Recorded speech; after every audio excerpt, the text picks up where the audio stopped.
Now, this may be quite a strange introduction to our message this morning, but the other day, a member of the congregation phoned me up and started the conversation with a very strange opening. They said to me, "I've just been listening to your Christmas message." And I started to wonder, how were you doing that? And they had got a CD of one of the Christmas sermons, and they were listening to it again. You might remember that we were thinking about, from the book of Revelation, about the nativity story, and how in Revelation John gives us a description of Jesus Christ coming into the world. Now, it was a little bit different from our normal nativity scenes that we have in the Gospels. In Revelation, there's a dragon, there's a baby being born, yes, but the dragon is trying to snatch the baby away and destroy it.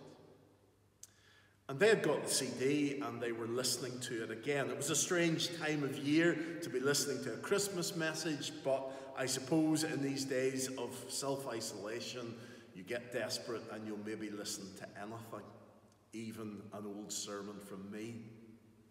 But it then got me thinking, I wonder what Revelation has to say about Easter and the Easter message. If there's a scene about the nativity there must be something about the Easter message, about the crucifixion, about the death and burial of Jesus Christ, and then the resurrection of Jesus Christ.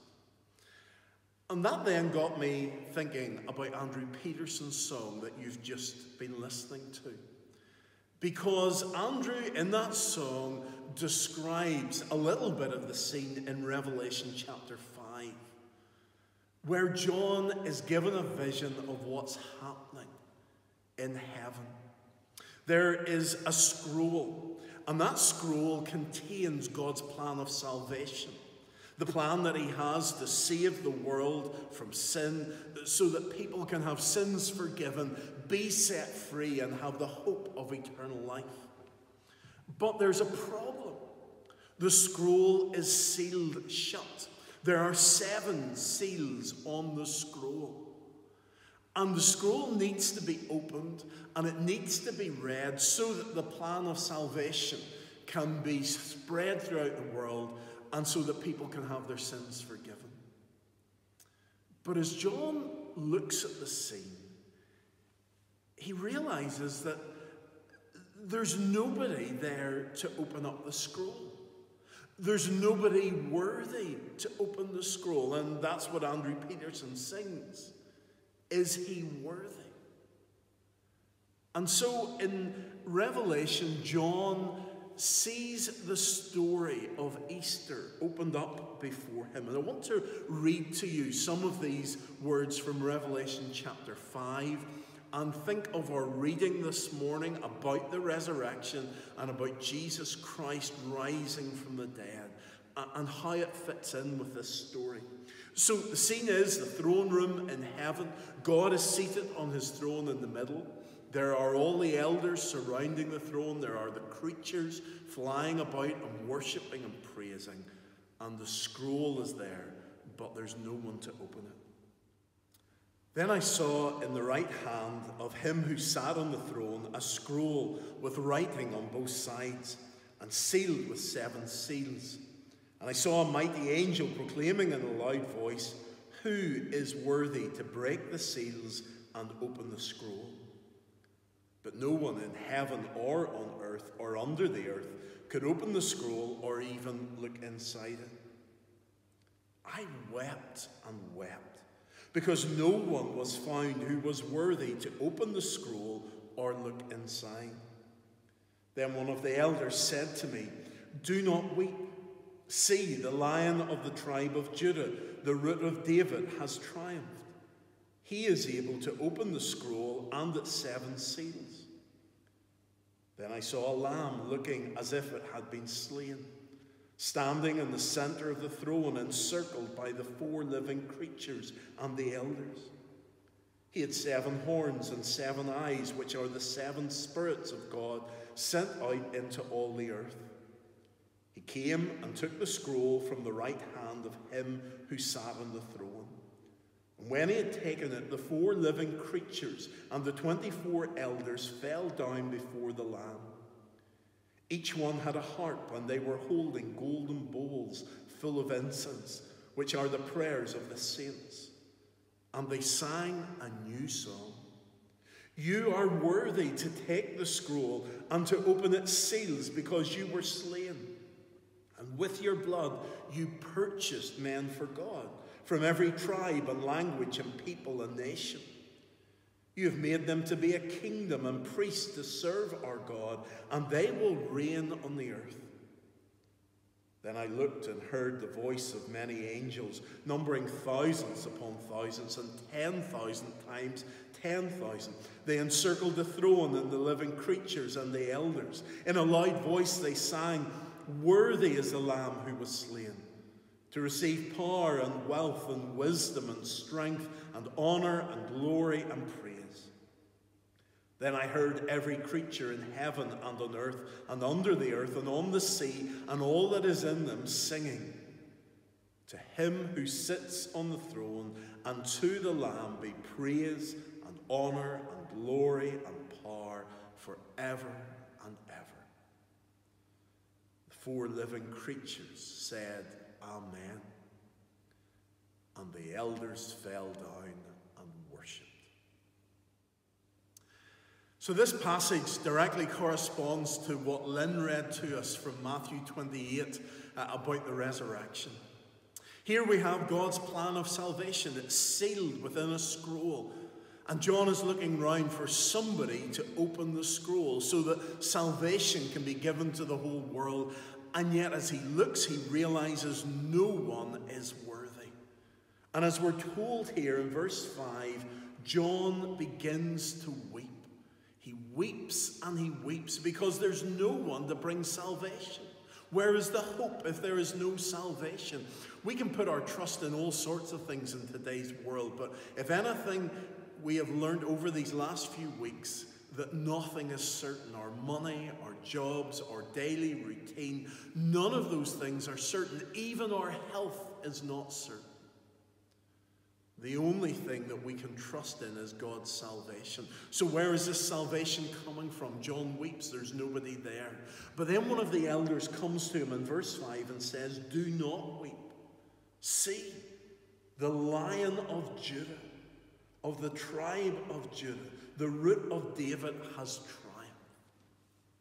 The elder says to John, Don't worry, don't cry. There's a lion that's coming with power and with victory, and the lion is going to bring salvation. And John then begins to look around to see where is this lion, to see where the powerful one bringing salvation is coming from. And as he looks for the lion, all he can see is a lamb. We read there, Then I saw a lamb. But it's not just a nice little beautiful lamb that's skipping about full of joy and hope of new life. It's a lamb that looks as if it has been slain. A lamb that has suffered, has been beaten, is lying dead. No great Lion of Judah, but a lamb that has been slain. And yet, the Lamb is the one who's bringing salvation. The Lamb is the one who is worthy. Because there's a song that begins to be sung in heaven. The elders, the creatures, all begin to worship. And they say, You are worthy to take the scroll. They're not singing it to John. They're singing it to the Lamb that was slain. You are worthy to take the scroll and to open its seals because you were slain, and with your blood you purchased men for God. Jesus Christ, the Passover lamb, the lamb that was slain, the lamb that was crucified, the lamb that suffered and whose blood was shed, has purchased salvation, and now he is worthy. He alone is worthy to open the scroll and to bring salvation. There's no one else who's worthy to do that. There's no one else who's qualified to do it. There's no one else who is able to do it. It's only Jesus Christ, because he died on the cross, taking our punishment, because of our sin. And now he brings new life and he brings resurrection power. Then the angels join in the celebrations as they see the Lamb that was slain and his blood shed, and they begin to praise God together, hundreds of them, thousands of them, tens of thousands of them. Worthy is the Lamb who was slain to receive power and wealth and wisdom and strength and honor and glory and praise. And as if that isn't enough, the elders all praising God and worshipping the Lamb, the angels in their tens of thousands singing praise. Suddenly John realizes that the whole of heaven and earth is worshipping because of the Lamb. To him who sits on the throne and to the Lamb be praise and honor and glory and power forever and ever. And today we've got this choice to make. Are we going to join with all the voices in praising God? Are we going to join in worshipping the Lamb that was slain, who has purchased our salvation through his blood shed on the cross? Andrew Peterson, in that song that we heard a little while ago, asks the question, is anyone worthy? Is anyone whole? Is anyone able to break the seal and open the scroll? The Lion of Judah, who conquered the grave, he is David's root and the Lamb who died to ransom the slave. Is he worthy? Is he worthy of blessing and honor and glory?